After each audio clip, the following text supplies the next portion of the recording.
3, 2, 1, live. I love Sneak it. attack. I do That's it. crazy. That's crazy. Not The even sneak ready. attack. You're still in the office. Yeah, dude, it doesn't stop. You know that. It doesn't stop. But you took the time today to come on, hang out, and chat on the pod. I really appreciate that. You did it. It's an honor. It's a pleasure. It's like part 2. I liked that you recently posted our original interview, and so you know what? Let's run it back. Let's see what we get. Let's run it back. It's actually, no, it's an honor for me, and that's the truth. That's the truth. But yeah, it was literally exactly a year ago when we did part 1. That's crazy. What I'd like you to do is like a request, and I'm sure that it's probably a foolish request. I'd like to see like a side by side in terms of my aging process. I'd like to see, I have more gray on the chin, certainly more gray in the top of the head. This is the same, just for your own understanding. This is the headphone that we discussed then. I had bought these headphones that day for your podcast, and since have used them, I don't know, maybe 30, 40 times on different podcasts and interviews and things of that nature. So thank you for being my muse and my inspiration for technology. Thank you. No, thank you. But didn't Megan got those? No, you went out and got Lisa. No, I didn't get them myself, but I mean, I guess I didn't purchase them technically. Lisa got them, and they were purchased, and I had something to do with it. Lisa also got your webcam too, right? Yeah, I have the webcam. I think it's good, and I have a ring light right here, but I think it's a little warm. Yeah, I actually reached out to Lisa and Megan asking about your webcam because the picture on the last podcast came out crystal clear. Like it's excellent. You have the Logitech one, right? Yeah, it's old school. I mean, it's good, but it's definitely old. But yes, do I seem as crystal clear as I did then? You do. Thank you. Maybe wait. Do you have some AI going on there? I'm seeing a few less wrinkles. Is that right? No, I wish. Look, it's okay though. I'm very comfortable with my skin turgor, and I'm pretty happy with it right now. So you're in the office today, right? What'd you do today? How'd it go? It was just a pretty typical day. It's funny, as a private practice guy, I'd see a ton of patients through the summer. We talk about wisdom tooth season in this business that we're in. Mm-hmm. And so, the summer is very busy. Then September really, really slows down. And for those who are a little bit earlier in their career, it yields a lot of anxiety. It did for me for many, many years. You would always question what's going on, or did you piss off your referring doctors, or do something to lose your business. And then, of course, it picks back up. Funny enough, for me personally, October becomes steady state again. So today was a great day. I don't have patients tomorrow because tomorrow morning I'm doing a dress. So this is an interesting thing.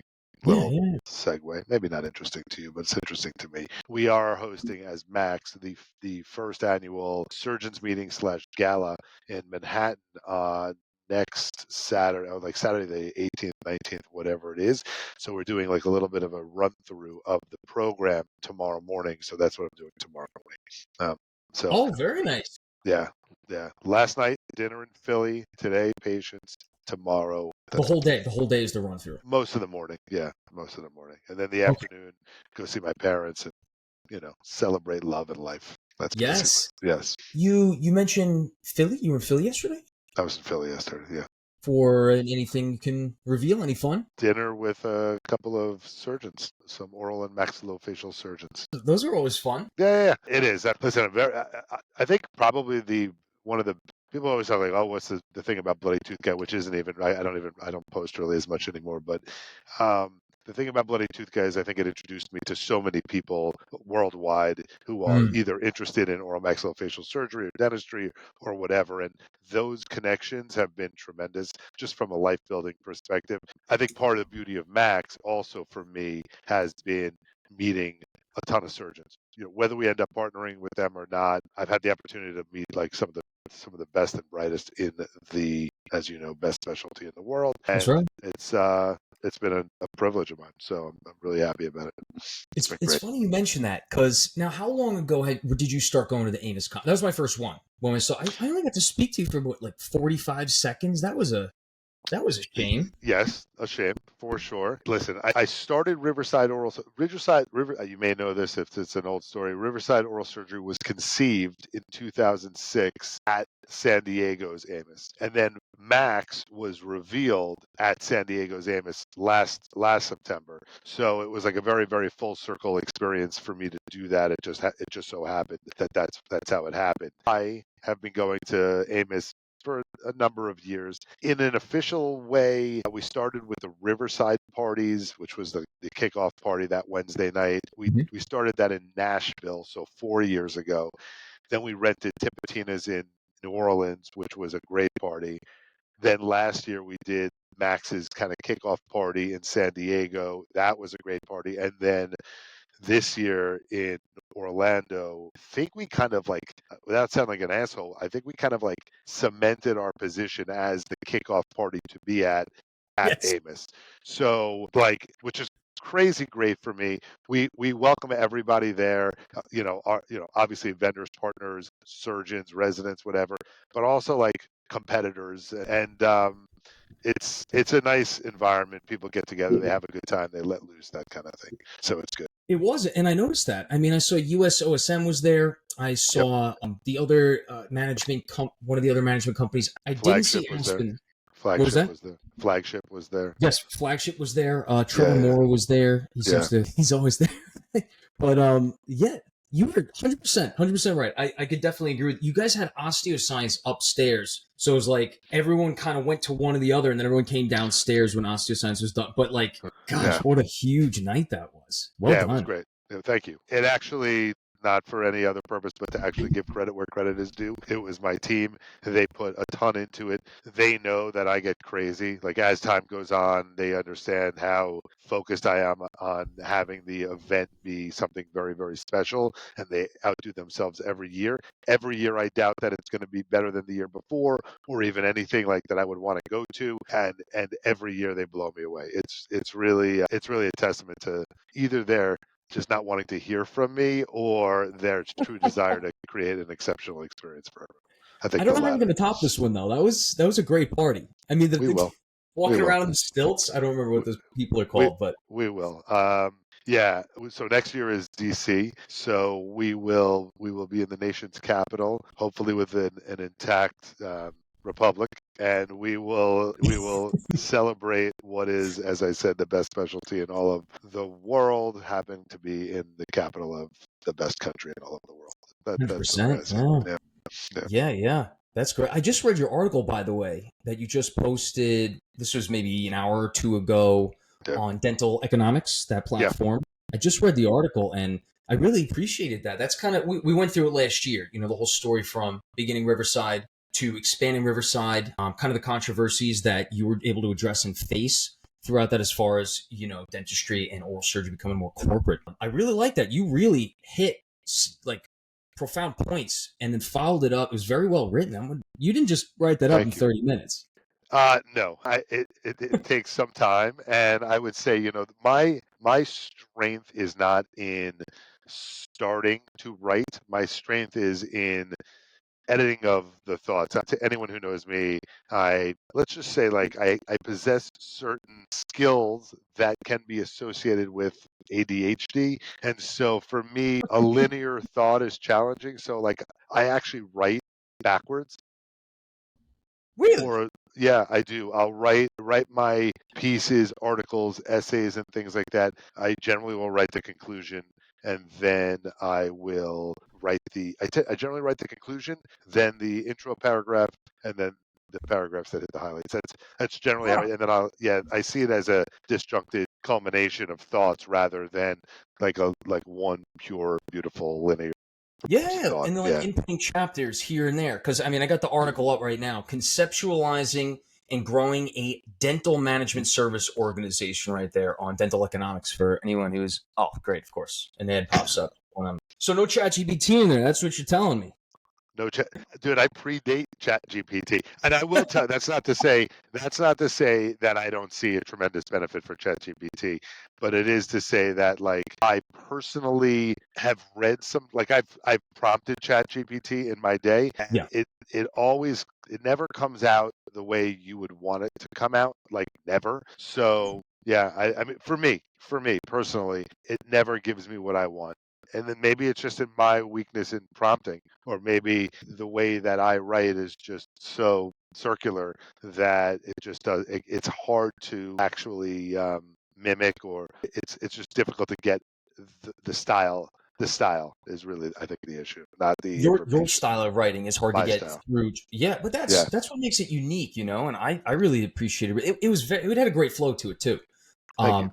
I would say ChatGPT has a good flow. I've been using it for like almost 2 years now. I think it's, Right. but here's the thing, you know, in the beginning, I don't know if you're into it, they used to have, you'd ask it, what were your references? And then it wouldn't tell you. And then it would be like, no, what are your references? I need to be able to follow up, make sure the facts are correct and reread this. And it would give you fake information, it would give you fake references. And then 4.0 came out, and then it started to actually utilize and, you know, actually reveal what the references were that it would use here and there. But then That's even interesting. that, you still have to say, like, can you just verify your references one more time? And were the ones you given correct, or did you fabricate them? Right. Yeah, it's pretty interesting. But I must say, what's really cool is Joms just came out today, for example, right, 1st of October. What I'm doing is I'm plugging in the PDF files of these articles into ChatGPT, and I'm saying, give me some questions on this article.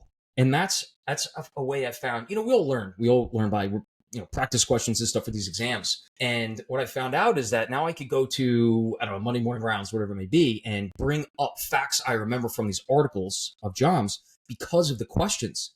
And I'm slowly compiling them in a little list, and then we could release them later on. And I don't know, maybe make it like a little subscription thing we could all learn from. I think That's cool. ChatGPT, like you said, is a really cool adjunct. It's going to be a tool that we can use in the future. But Definitely. Definitely. thankfully, But I yeah. think for me, I would, much like I was like, I would use it as a jumping off point, and Mm,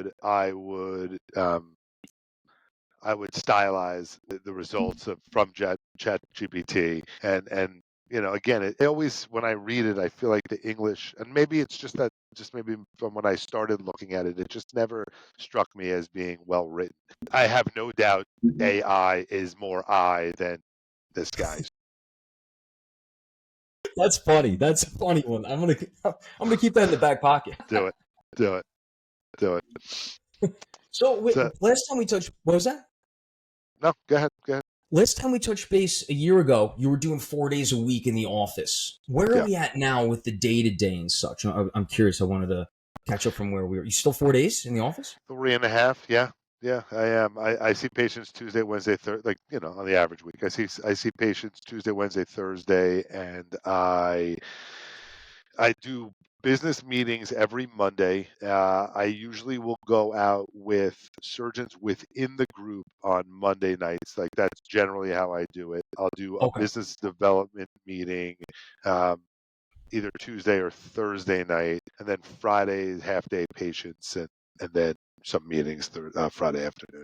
Right. That's like Okay. my average week. Yeah, No, I'm impressed because where we were a year ago was 3.5. That's a lot. You're still hanging on with that. yeah, it is a lot. It's probably too much. The odd thing is it's not too much for me. Like I love the surgery, you know that, but it's a lot in that it's hard for me to really have the bandwidth to do really the business as well as I'd like to do the business. I find that with the things that I know or love or am passionate about or can bring value to within the business of Max or Riverside, if I'm on the front end, I tend to make a greater impact. And then I have a very strong team around me who can actually take the direction and kind of bring it to fruition. If they can't get in touch with me, or if I'm challenging to be in touch with, or they decide like they don't want to bother me with something, Yeah. sometimes there's a redirection that has to occur later, which makes it more challenging to get back to the original place.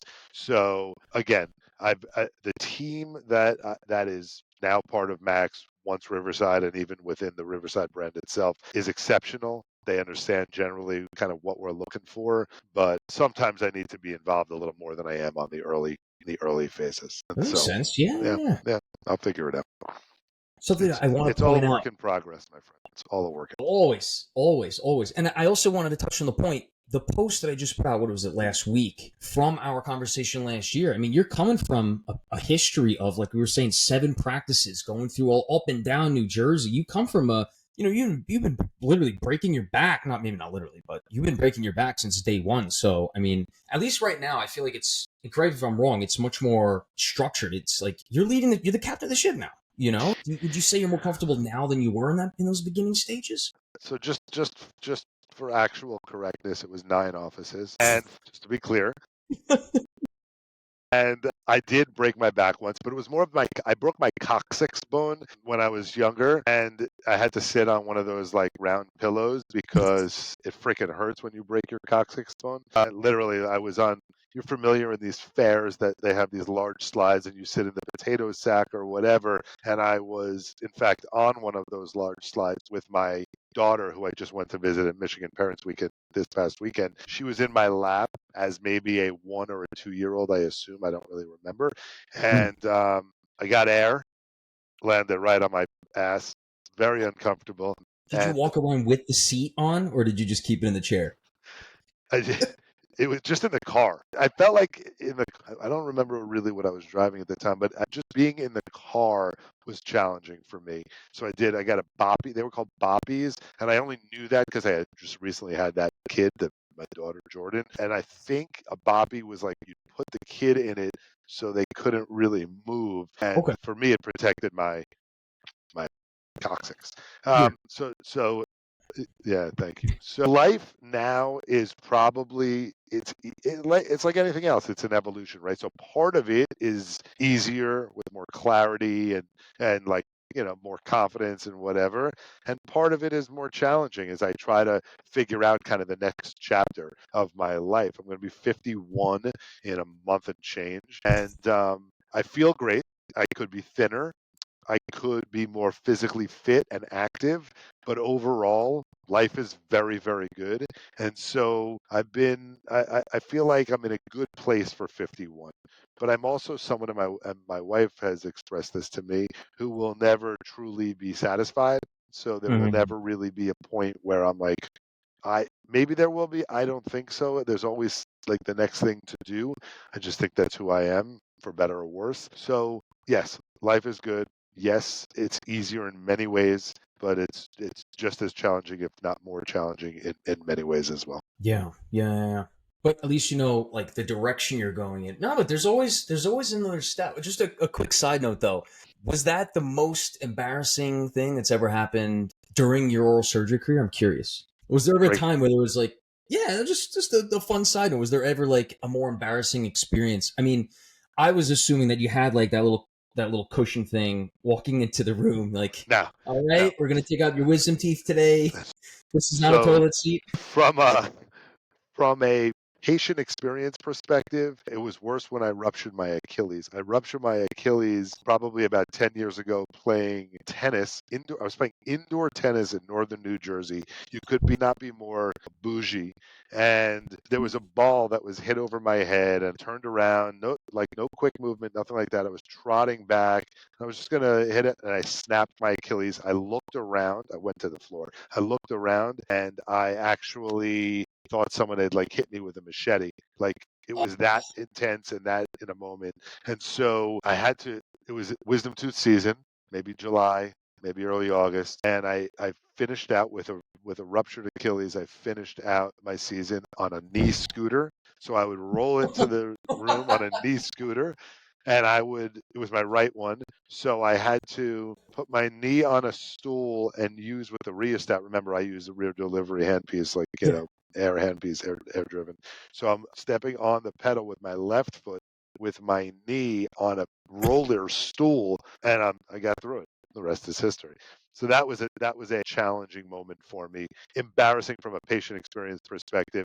The coccyx bone is just, like I'm a guy, I'm a child, even at 51. To say you broke your coccyx is something that's, it's a little funny. I Yeah, mean, it's really funny. yeah. So Uncomfortable. Oh man, but yeah, coming in with the scooter, because you're yeah. big, tall, you could be intimidating sometimes. Let's be honest. Coming in on the scooter though, I Not don't know. intimidating. Definitely not intimidating on the Yeah, scooter. Yeah, yeah.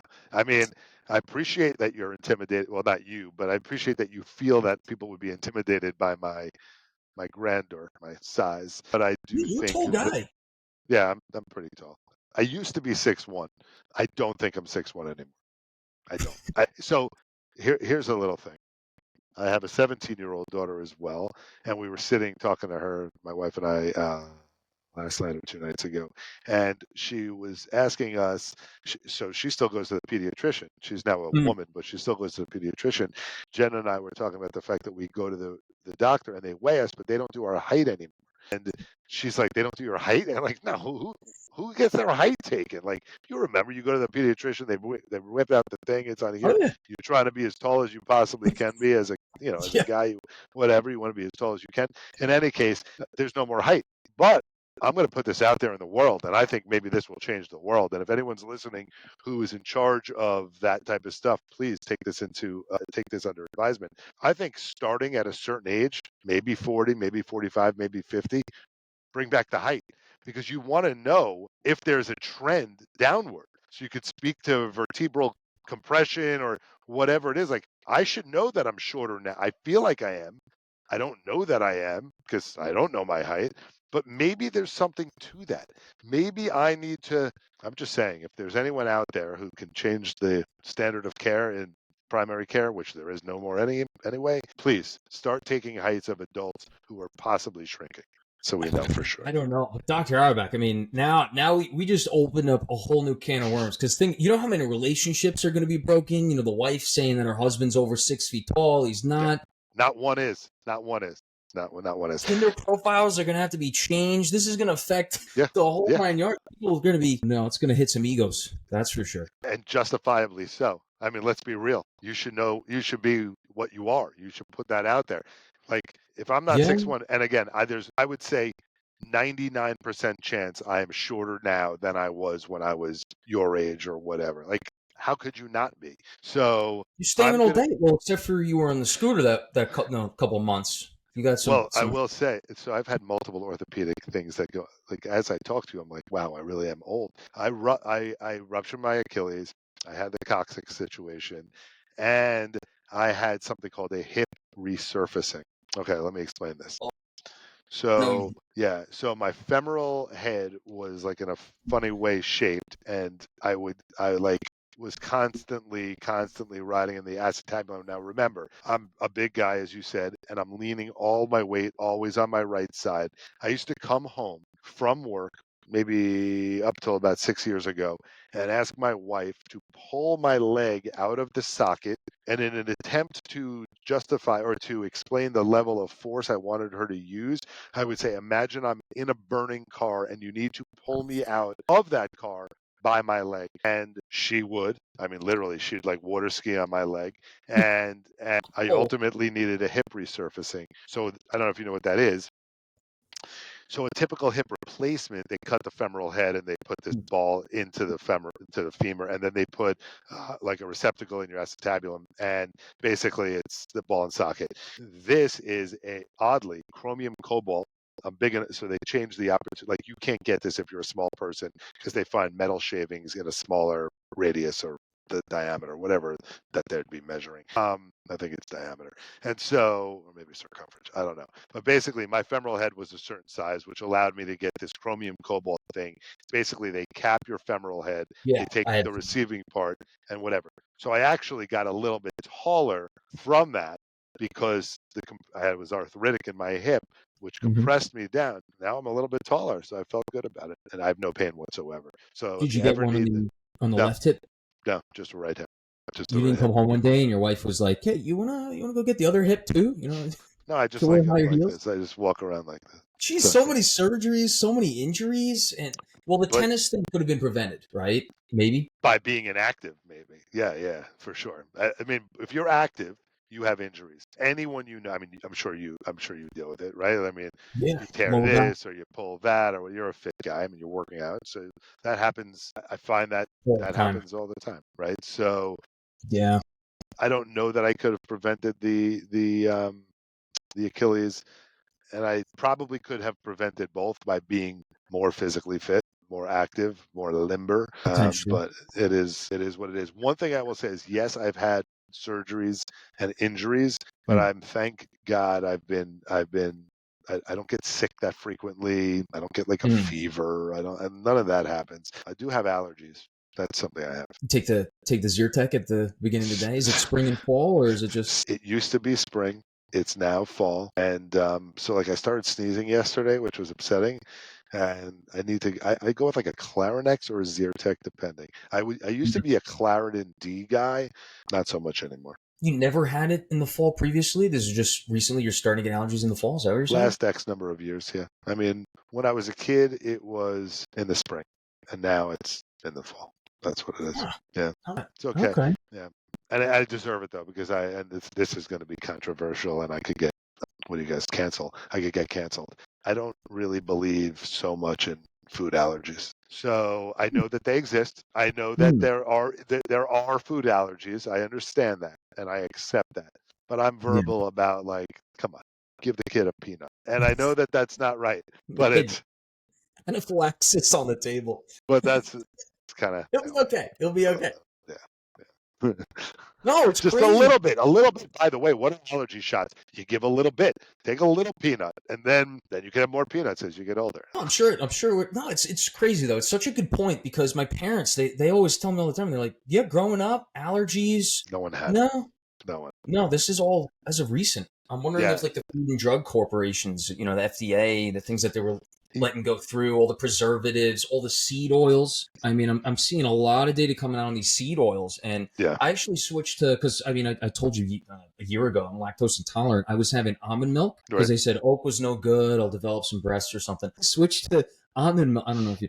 I switched to almond milk, and then I was getting those little aches and pains. So then I switched to coconut milk, and actually it worked. I haven't had any issues because Really. technically the coconut is like the pulp. It's a seed, but it's the pulp versus like almond or oat milk. It's like that's an actual seed. But Yeah. I yeah, mean, I think it is like the way that the food in the United States is like ultra processed. I mean, I think that oh that's yeah, a huge piece of it for us, and I do think that there's something to be said about that. I mean, when we were kids, and I'm not like, I mean, I guess it'll come out like this, but when we were kids, like, we were exposed to different things that theoretically could have caused problems, but we just kind of were exposed to them at a young age. So we mm, developed, I guess, antibodies against them, and then we were like, okay, or whatever. But I mean, I don't know. But whatever. The point of the matter is that I think allergies are a little overblown, and despite that, suffer from seasonal allergy.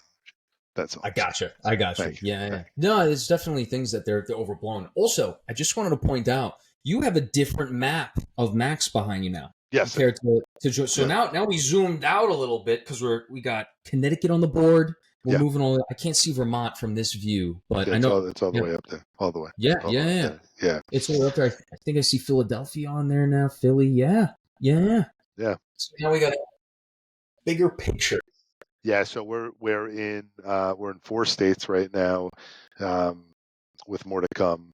We are we have a really interesting situation because the story resonates. We really are different. Like a lot of people, well, like it's all the same. It's not the same. Not that everybody is doing a bad job, but we are very focused on what we're doing and what we're Mm, doing mm, differently. So people, oral surgeons, it resonates with. And so, I mean, we've been very, very lucky. Our business partners, our financial partners are also exceptional. Those who work in the support roles, like the finance and RCM and marketing and whatever, those guys do an exceptional job in terms of supporting and like serving the surgeons. I don't know if I said this to you. I've said this definitely before. So we kind of put it to the organization to come up with a mission statement. The practices are very different than Max. Max's yeah. business is to support the organizations. And so we put it to like those who work at Max for Max, and their mission, the one they came up with, like not directed by surgeons, is Mm. to passionately support and serve our surgeons so they can provide the optimal patient experience, which is, my thing each and every day. So it's a group of people who understand to the best of their ability the surgeons and what we need to do to service our patients and the referring doctors and stuff. So it's been great. And yes, we're growing nicely. Actually, it's been good. You are. I know you. I know you have. And then a year or two from now, we're going to have the whole United States map up behind you. Yeah, No, no. just gonna keep going. No. So it's funny. If you would have asked me 3 years ago, before there was any investor, what the goal was, it would Mm. be to build Riverside into like this world domination. Like, basically the brand that would be associated with greatness in oral maxillofacial surgery Yeah, across the globe. But that takes time and maybe eventually. But right now we're focused on doing the best job in the region that we are in, because that high touch concept, being able to be in the Northeast and focused yeah, on the Northeast, is the way that we're doing it. Again, eventually there will be more, but right now, next few years, this area, this is what we're focused on. 100%. Yeah, yeah. And are Yeah. you still acquiring practices? Are we still in that phase right now? Have we started Oh to yeah. adjust? Where? Cool, cool. Yeah, Yeah, yeah, yeah. yeah. Yeah, no, that will never stop. Hopefully, Mm. yeah. So we partner with practices. Everyone becomes basically a partner. Every single there are like four ways that doctors are involved, right? So like I'm a founder of a practice, Riverside Oral Surgery. Mm-hmm. I'm also like Mm-hmm. the founder, whatever, of this organization. But you start a practice and you partner. You bought into a practice in your early days, the way a traditional person would buy into a practice, and then Okay. they partner.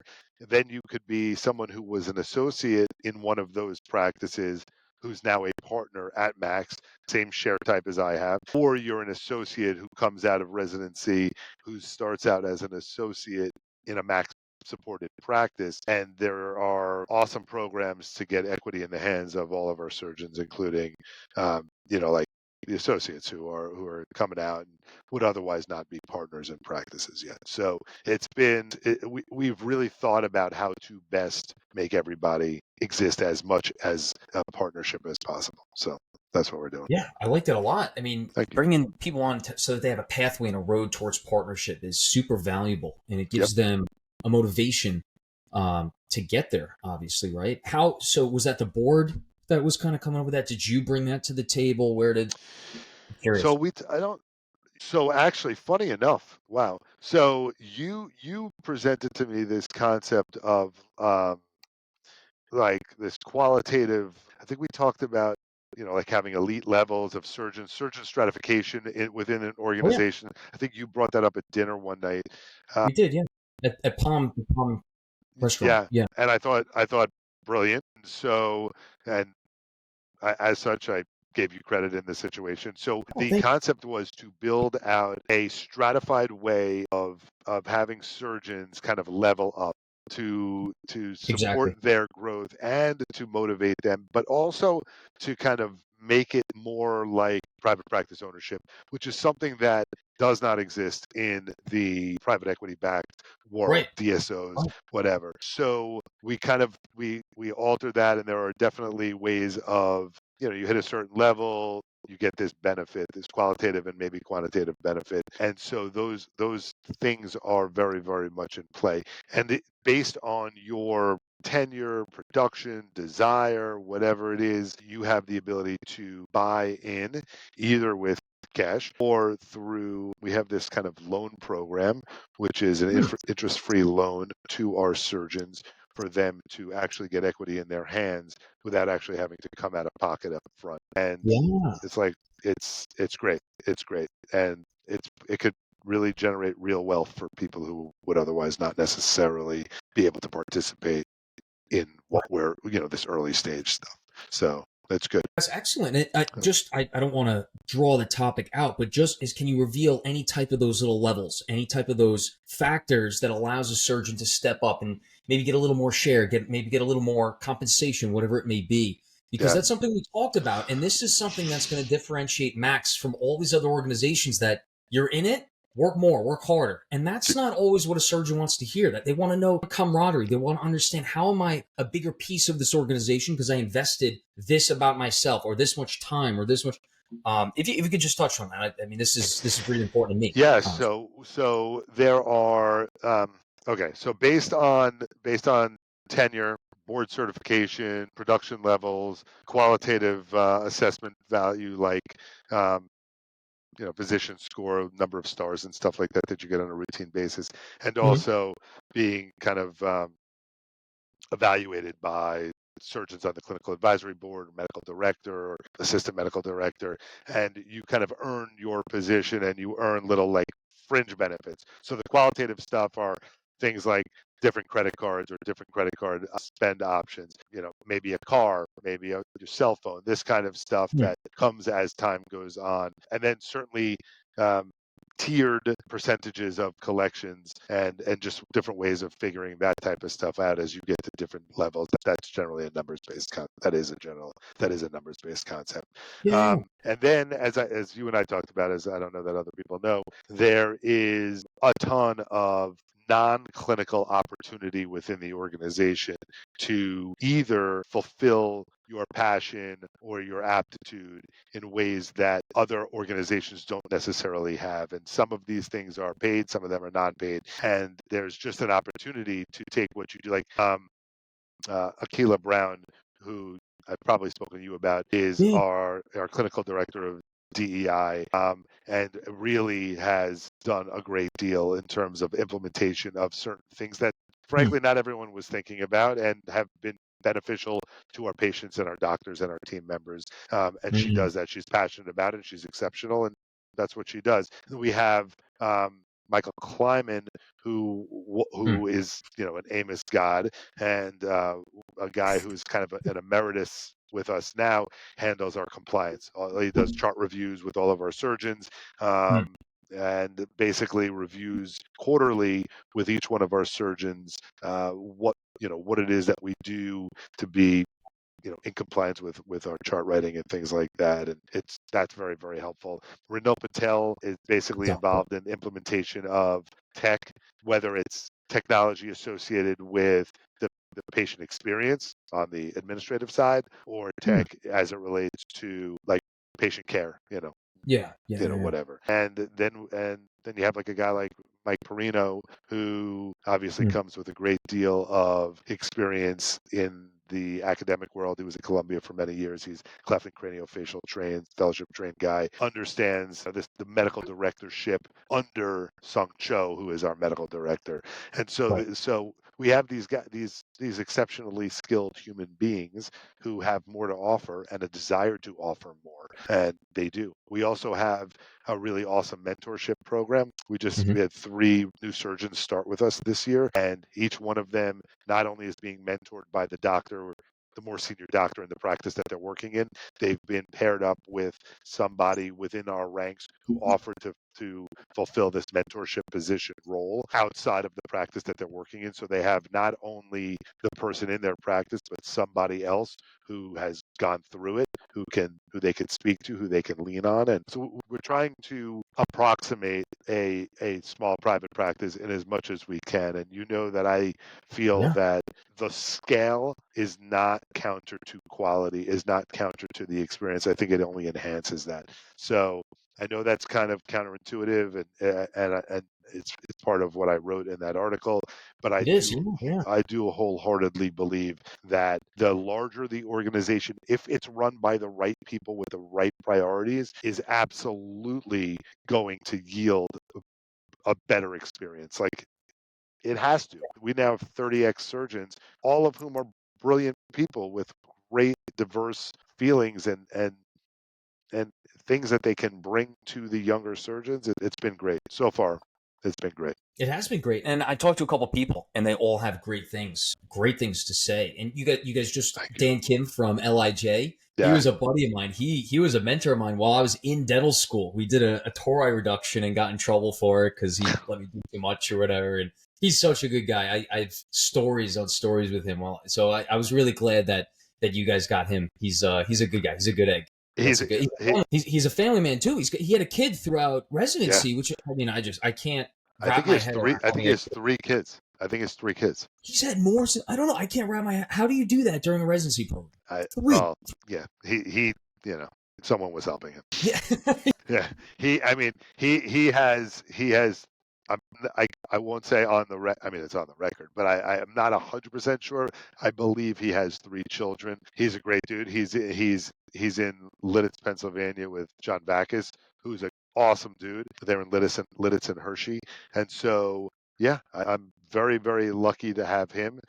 Your buddy Brandon, he's awesome too. And there's a guy, Rad, who comes from my alma mater, Kings County, down at Coastal, who's killing it already, like really killing it. Yeah. So, yeah, things have been good. God, that sounds familiar. I don't think I got. Melech, yeah, Was he at Amos? I must have met him. maybe.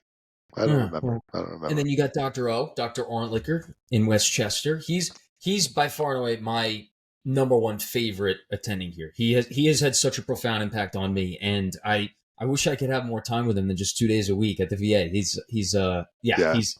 I mean, if you have time to spend more time with him, he's excellent. He's great. I love him. He had me in one of his cases, and he invited me in, which I was honored and actually totally blown away by. And I really enjoyed that case. And I have never used the technology since, but I definitely love it, and I think there's a place for it.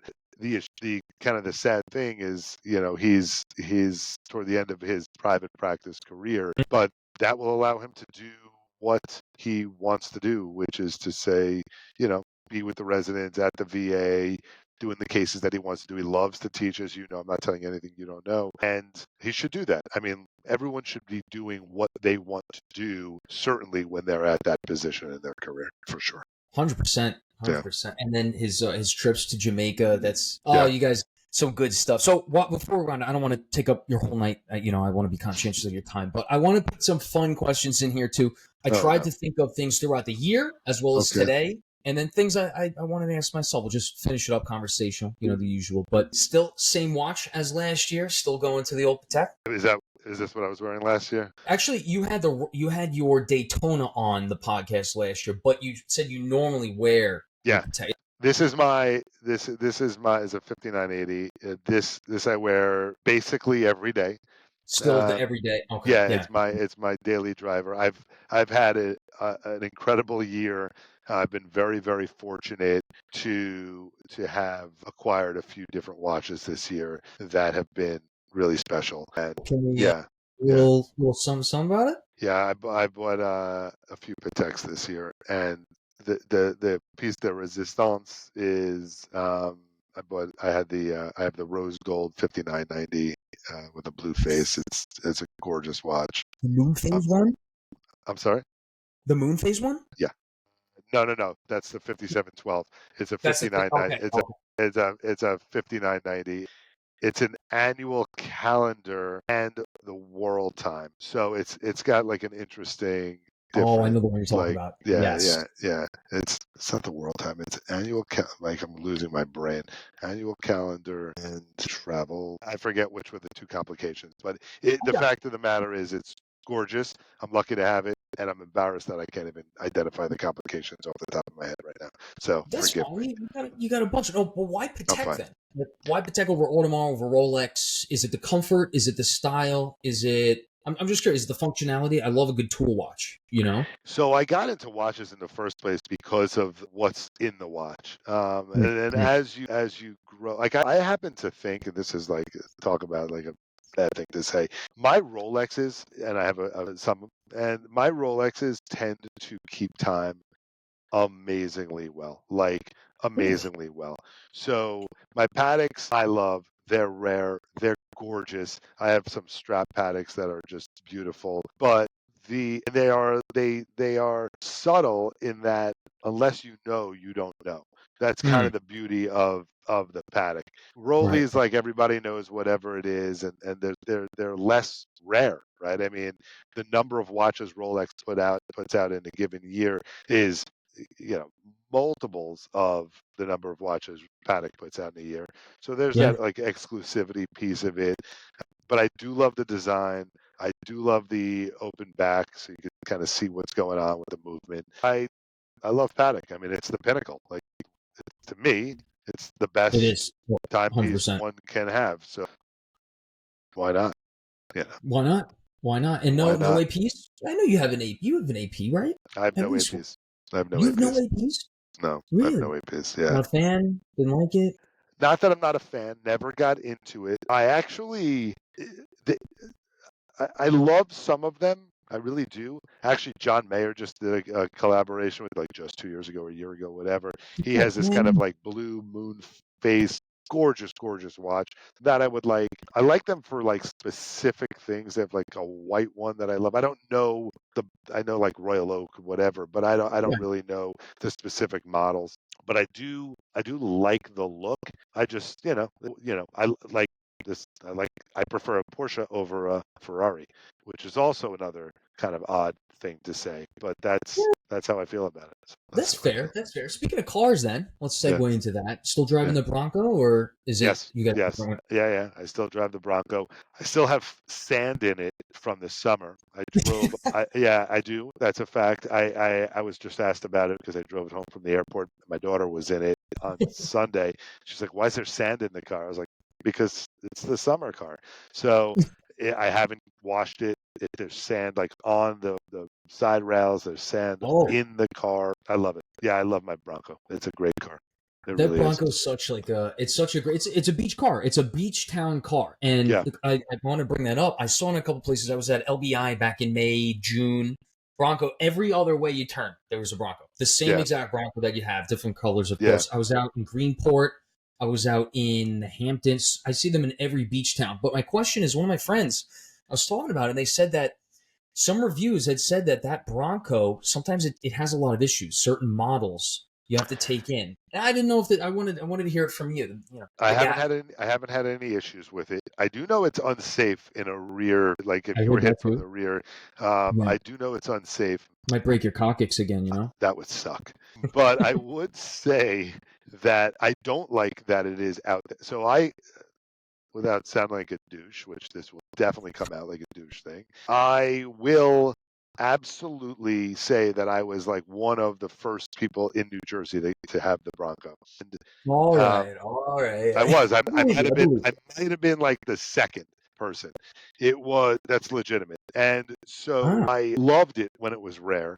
I still love it for all the things I loved it for then, but I don't love that it's that everyone has one. And so that's something that I need to get past emotionally, which I'm working on. So do you see a new one in the future? A different model, different car in the future? You're saying the Porsche potential? Well, I mean, I don't know if you think another one. Oh yeah, yeah. yes, I will. I will definitely be getting a new car in the near future. But in terms of a truck, I think I'm gonna drive this till it dies. Like, which is not even close, but I think I'm gonna drive it to the end Mm. because there's no reason not to. It gets me. It's so funny where my mind is. Like, I have also nice things. Not that the Bronco's not nice, but like, stupid things. But the fact is that it gets me from where I want to go to where I want to be. That to me is really kind of all you need. Like, I'm Yeah. happy that I get in the car, I drive over shit. Like, if I'm in traffic and there's a curb and I want to go around something, I can drive over the curb comfortably and then get there. I also can drive onto the sand. I can drive on the beach in the Hamptons. And that's great. Again, a douchey comment. I mean, I can do it. I'm happy to do it. It's comfortable. You can't do that in a fancy car. Or an It's old true. It Bronco, is. or an old Bronco. Yeah. I have a buddy who's got a 1973 Bronco, which is gorgeous. It's turquoise. Its top is off all the time. The Hmm. guy's like is my one of my he's my closest friend since I'm a child. And the fact is that I love that car. He could hurt himself if he tried to do some of the things I did with my car. I'm just saying. Although as I say that, and this is also like he has like I think 3 or 4 Broncos, some of which are considerably more aggressive than mine. So while that one is Okay. more beautiful and not as practical, he's got Mm. ones that are bigger and bolder and probably could drive over my car. So So it balances out. That's fair. It balances out. You know. it's another thing for me to speak to my shrink about. What am I gonna do? All right, all right. We're coming on now. I just got one more question, okay? Yeah. And this will be a good one to wrap it up with. And I got to be honest. I put a lot of time and effort into thinking about this one because you're not kind of you are the leading oral surgeon on Instagram, right? And now, how does that translate into a real life, day to day, person to person aspect, right? You're leading the way for oral surgeons, oral surgery residents, dentists. I talk to everyone knows you, by the way, like everyone, literally.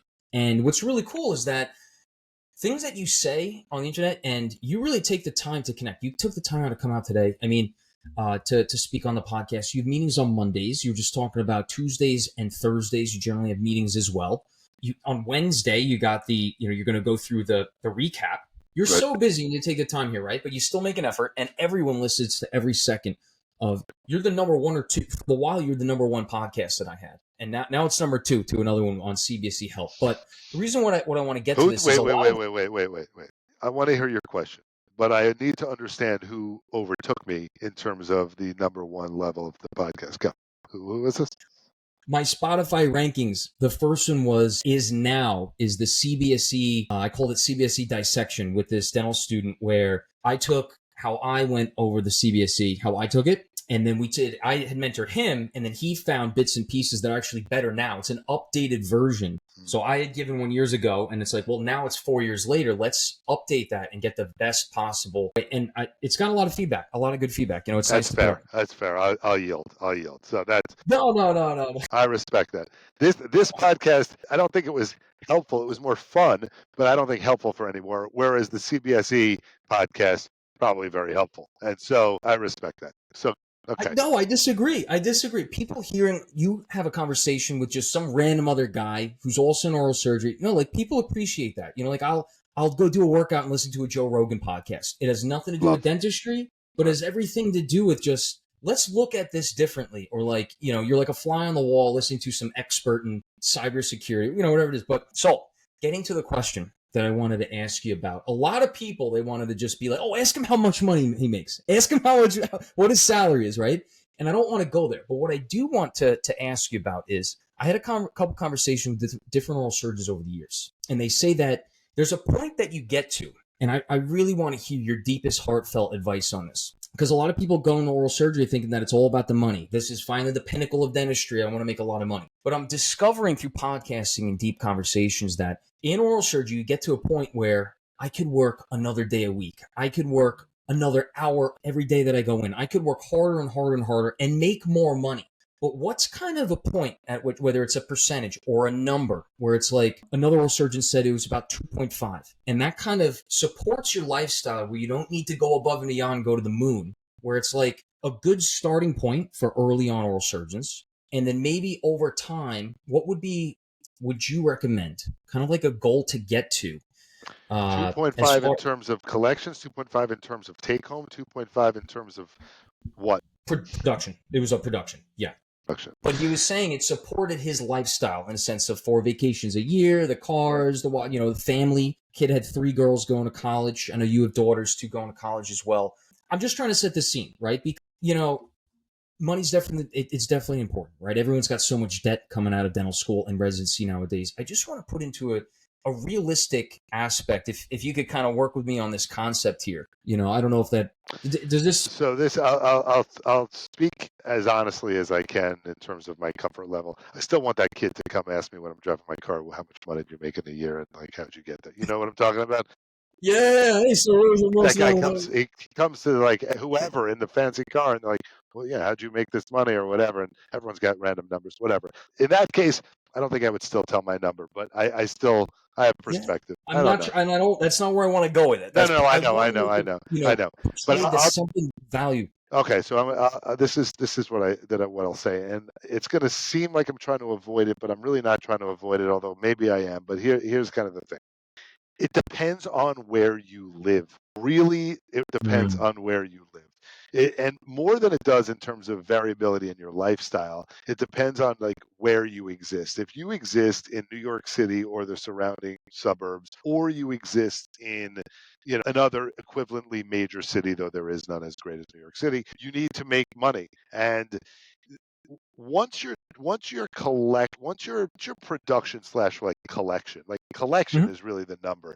Production is a bullshit number that is relative to the year before and valuable only in that way, unless you're a Mm. full fee for service practice. There were years where like I would watch the relative production value go up, or well, it never really went down unless I took a step back, but like it would go up or go up a lot or whatever it would be. And the percentage of your production that is your collections Yep. is really the actual number that matters. So if you're collecting $2.5 million a year, irrespective of what your kind of deal is, you're probably making enough money for the most part to live well at most stages in life, right? The thing is This for a that guy who's 45 years old, though. So, I mean, what's someone coming right out of residency, maybe, that they should kind of be looking at to support, maybe an average lifestyle that you would consider? well, what I mean, so as people come out of residency now, the Yeah. offers are, minimally 400 up to $500,000, if not more, right? So Yep. depending on kind of the type of practice that you're going And into, location. right? Of course. So if you're making $500,000 a year, um, and that is the equivalent of, let's call it 35, 30, 32, 40% of in that range, whatever you're making. That means that you have to be doing, let's say, $1.5 million in a year to justify the $500,000 in Right. salary. If you're making $2.5 million a year in terms of collected money, Hmm. you're doing okay. It's Uh, pretty good.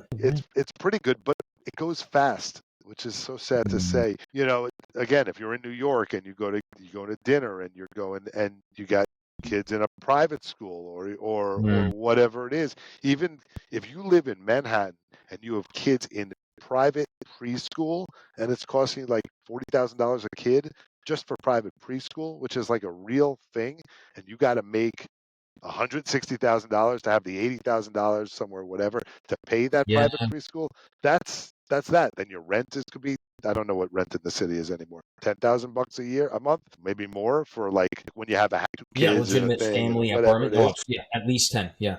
So Yeah. so whatever it is, I mean that that goes away pretty quickly. Yeah.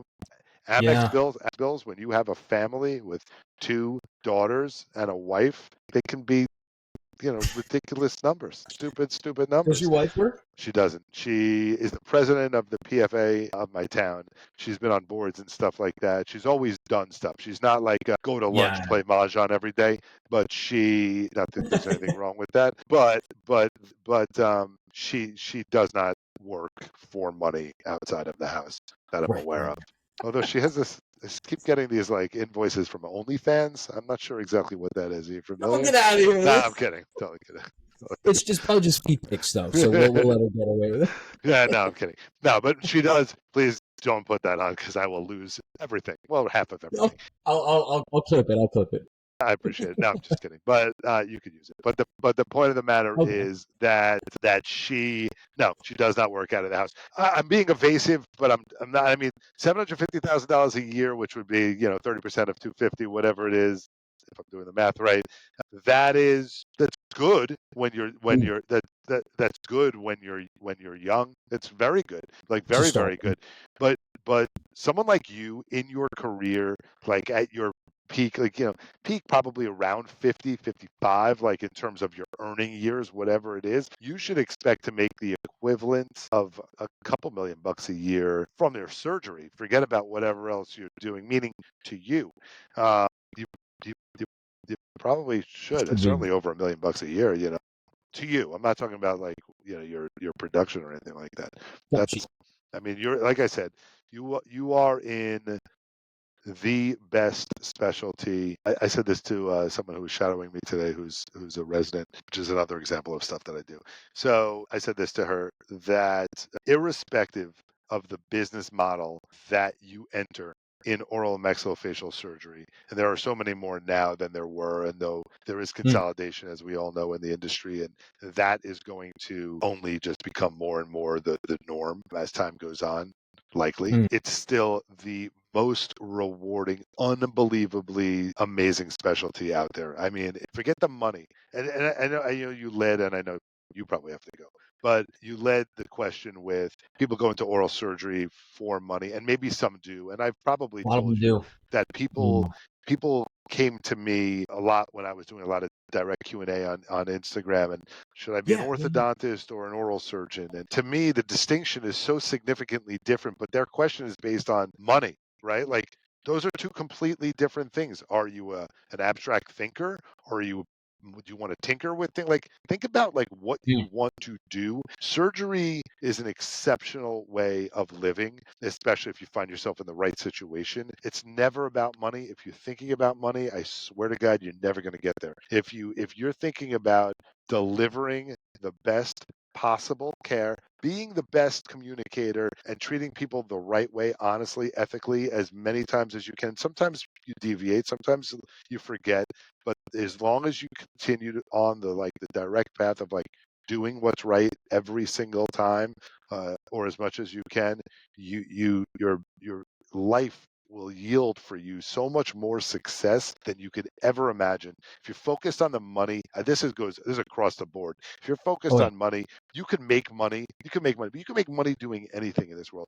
You find as you get older, I'm 50, as you get older, you're going to meet people who have become successful making Mm, frozen foods or the little things that go in the urinals or whatever. That's how people get rich in this country, doing a shit ton of different things, doing something with your hands that help people mm. every single day. You interact with people. I meet, just think about your life. You every single day you meet 30 different people that are new to you, plus the X number of people that you spend time with. It just enhances your like life experience. Oral Oh yeah. surgery is it's really just exceptional.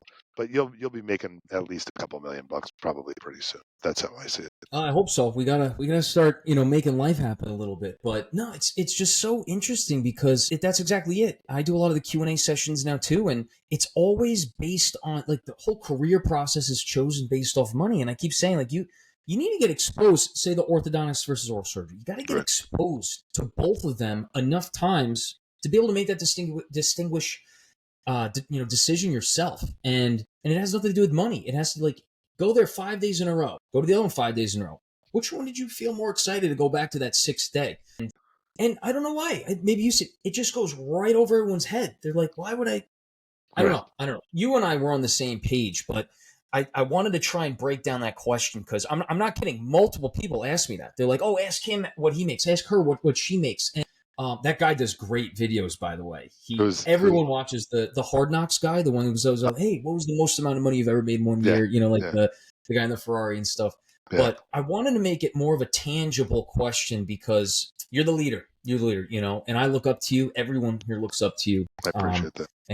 and yeah, we'll think about it. We'll do another video in a year or whatever it takes, and we'll think about how to break that actual truth down into tangible little bite-sized pieces for people to kind of pick up on here and there. And the last thing I wanted to say, I know you got to get going, but something I appreciate about you. Honestly, but I'm going home. This is what I do. Like, not that I'm saying like let's. I mean, we could talk for 6 hours, but the point of the matter is you're saying I'm sure you have to go. I'm saying I'm sure you have to go. I'm good. I mean, I'll go home when I go home. That's what I do. We'll plan a part three. We'll plan a part three soon. No, because we'll move on. But one thing I wanted to say, something I really appreciate. What? Oh, I have a question for you.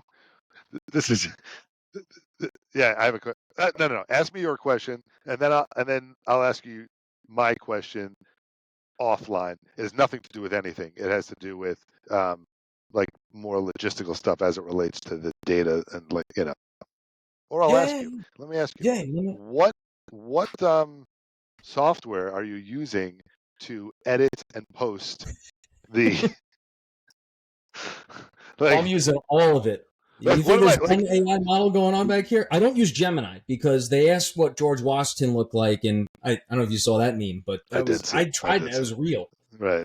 But so I'm staying away from Gemini, but I like to use Grok. I like to use ChatGPT. I plug in my podcast into ChatGPT, the transcripts, and then I use a couple prompts so it spits something out that I could go. Like I did 4 podcasts last week. But the answer to your question was Opus Clip. Opus Clip. I've looked at Opus Clip, OPUSCLIP. That's I'll text it to you. Don't worry about it. But Thank you. Thank you. that's a really good one. And there's Descript, there's Pictory, there's a dozen or so of these AI things that help. It's about making time. The one thing is that we're a lot of what we're talking about dental lingo, and it just kind of it takes clips based off of like a transcript, conversation, which is great, but it's not perfect. And sometimes you got to put in the thing different times, but it's about saving time for where you and I are in Right. life, right? Right. Of course. And yeah. Yeah, but as we go, we learn more things, right? The thing I wanted to say was I really appreciate how you always say yes. And that's not something, getting to know you over this year and a half, maybe a little more or less, but you always say yes. And that's something that I try to aspire to be like. I feel like we're in a world where everyone's saying, no, you can't do this. You got to do this or that. And something I noticed and I really appreciate, I wanted to make sure I highlight is that you always say yes. I And you always appreciate make that. an effort. Hey, come on to the practice. Like, come on out for dinner after. Hey, can you come on to the podcast? Would next week work? Like, let's hit it in today. Let's get it in. And, there's a lot of stuff that goes on behind the scenes that people can't see or hear or read about on a podcast. But that's something I want to say and shout you out for on the podcast, that behind the scenes, you are same person you are on the screen. I So appreciate that. thank you for that. I appreciate that. No, no, no. Listen, man, I try to be as available to everyone and probably to some degree to my detriment. But I think that, listen, I've been watching you for a while, and as you know, and I'm impressed by what you do. I'm very much looking forward to see what happens with you in your career, well beyond the clinical piece, which I know is going to be great. But I think that as the opportunities for surgeons, for healthcare providers, for humans open up, I think you're going to be at the forefront. And then eventually, hopefully, when you're my age, you're going to find not that I'm mentoring you or anything like that, but you're going to find somebody who sparks something in you. You're like, wow, this guy's doing it for his generation in the way that Auerbach maybe did it for his generation. I'll be 70, and no one And will want still to at the hear from me. bedside, still No, at the chair. no, no, no. Done, done, done. And you But are a mentor. Don't talk it down. Don't you do mentor me. Yeah. I appreciate that. I mean, And I really, I told mean, you I wanted to be in your practice. I did. It came down to three things. Two of them one of them you didn't. Well, that'll have to be off the air for another time. That I want to make sure that without we got to keep it professional, and I want to make sure that I got to let you know about that. But okay, yeah, no, the mentoring is number one. I think people like to discount it, and you can't, and you are, and will be a mentor to me. We're going to keep in touch no over the doubt. years and stuff, and No doubt. where I'll be next year, and it's gonna be. Yeah, you're good. I mean, honestly, I don't know that this is part of the thing, but you you went to a good place, and I have no doubt you're going to put your own brand in that location, and it's going to be exceptional for you, um, because that area is primed for someone who's great with people, who understands, you know, the nuances of dealing with the type of person who lives in that area. Oh yeah. And I do think that you're going to be early, very, very successful. You're going to meet the right people. Hmm. People are going to love you, and you're going to be, like I said, Thank you. no, no, no, it's not going to be an issue at all. No, no doubt, no doubt. But I I think you're going appreciate to end up having a more similar practice to me than he does in the locations that he spends most of his time in. Just because I it. know his business model is, again, he's a close, very personal friend of mine, right? We know, very, very close friend. He his business model is very different than my business model, and I think it's great. I'm envious of certain things that he has built, Yeah. but I do think that come at it from a little bit more of a traditional specialist versus the generalist kind of relationship. Not versus, but like just Ah, the relationship is probably more traditional as the way I do it. But I think you'll probably tend toward that also. So we'll see. Time interesting. will tell. Time will tell. And just really, we could shout him out, Dr. Chavkin. We're talking about you, but Yeah, yeah. you're saying that the traditional model you're in, and his is a little bit different. You're saying is more of a generality. Also, are you also talking like the fee for service versus PPO or No. So no? No. so Okay. what I'm talking about is the referral relationships. And so Ross has built an exceptional practice for himself, and he's done it in a way where he's not as dependent on the referring doctors as traditional oral surgeons are, which I think Hmm. in this day and age is probably smart. And so it's Yeah. interesting. Like 90x% of the patients that come through are referred by their general dentist or dental specialist or healthcare provider. Or now, I mean, in my point of my career, it's like, taking out everyone's wisdom teeth in a certain town or whatever it is. Yeah. But Ross has like an interesting marketing technique with, I mean, he definitely markets to referring doctors, there's no question, and does an exceptional job. His team does a great job of it, but he does like the D2C stuff that I didn't necessarily do, which maybe is something that I like could have augmented with, when I think about, what I could have been or whatever it is. What do you mean the D2C? I'm So direct to consumer, right? So oral maxillofacial surgery, as all dental specialists, especially yeah, when yeah. when I started, it was a business to business. So the marketing that we do is based heavily on communicating with the dentist and supporting the dentists, right? That's the marketing, and then the marketing of the full arch place is all direct to consumer. It's Yeah. you got to be known and do a lot of SEO and all these Mm-hmm. other kind of adjunctive type of things so that Mm. patients find you and then the patients come directly to you. And Right. AD. Yeah. Yeah. Okay. Okay. so direct to consumer versus business to business is kind Mm. of how I see it. So Hmm.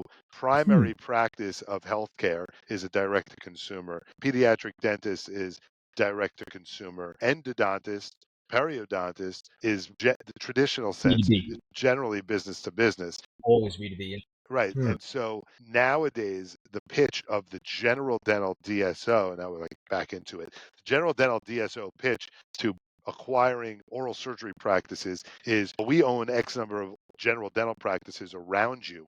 We're going to feed you all their business. And a guy who's a little bit older in his career, or maybe doesn't have a great reputation, or maybe just wants kind of like an easy exit, takes that as being interesting. But the driven, this is not Ross. Ross is not Hmm. driven. He's extremely driven. But the guy who like built a brand, built a reputation, focused on like, having that reputational equity out there is Hmm. is more drawn to the oral surgery specific or even multi-specialty model of a managed organization Got versus it. a general dental situation. It's just, again, I could speak tangentially on all this stuff, but the point of the matter is Yeah. Ross and Yeah. I do things from a business perspective, similar in terms of operational support and the Mhm. way that patients are treated and the way our associates are treated and all of that stuff, but differently in terms of the way we bring business in.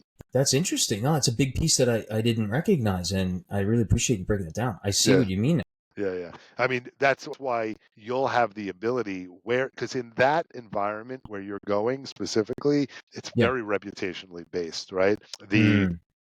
mom, who's definitely who makes the healthcare decisions often, is generally a female of a certain age.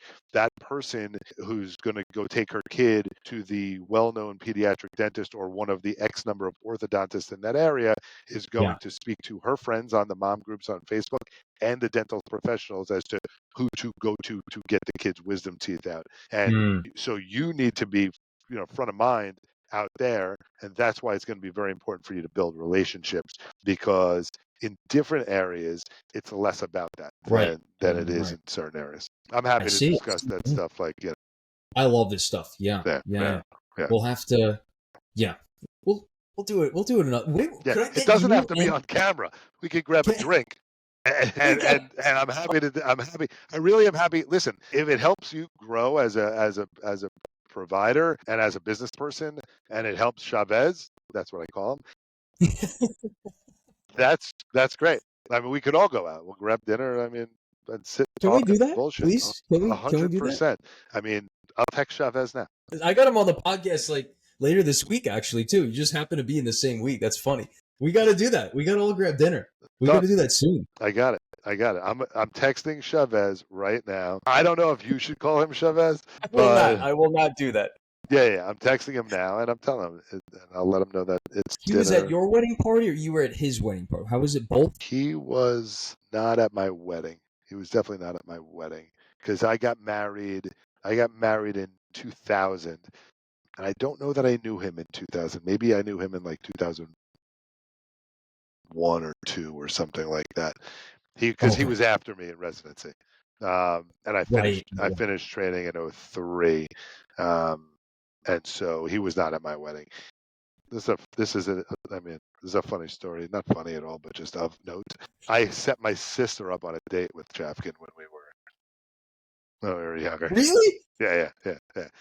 She's 3 years younger, born in '77, and so I think Chapkin's my age. Yeah. Yeah, I'm pretty sure. Um, yeah, I set them up on a date. It didn't. It was fine. They're very nice to one another now. They see each other. They're friends. They live in the same town, but they did not end up together. They live in the same town? Oh, what a Yep. coincidence. Yeah, they live in that town that you'll be practicing in. Oh, no way. They'll be in Melville? Okay. Yeah. Cool, My cool. sister has so someone for you to meet in terms of just a voice in the community. Hmm. She has a ninth grader. Again, like In high school. and it's Mm-hmm. like she's a good human. People love her. She's out in the community. She's got a bunch of kids. Not a bunch of kids. She got 2 kids, one of whom had just started freshman year at University of Florida. Oh, wow. Yeah. So she's Is your daughter going to St. Anthony's, if you know? No, she goes to Hills. Is there? Hills, east or west? Yeah. Okay. She goes Okay. to public school. Yeah. Great school district, though. Yeah. Yeah, I don't know. I grew up, as you know, in Jericho, and so I went to public school. My younger daughter goes to public school. My big one went to private school. So that's You got to that's it. send them to private school sometime.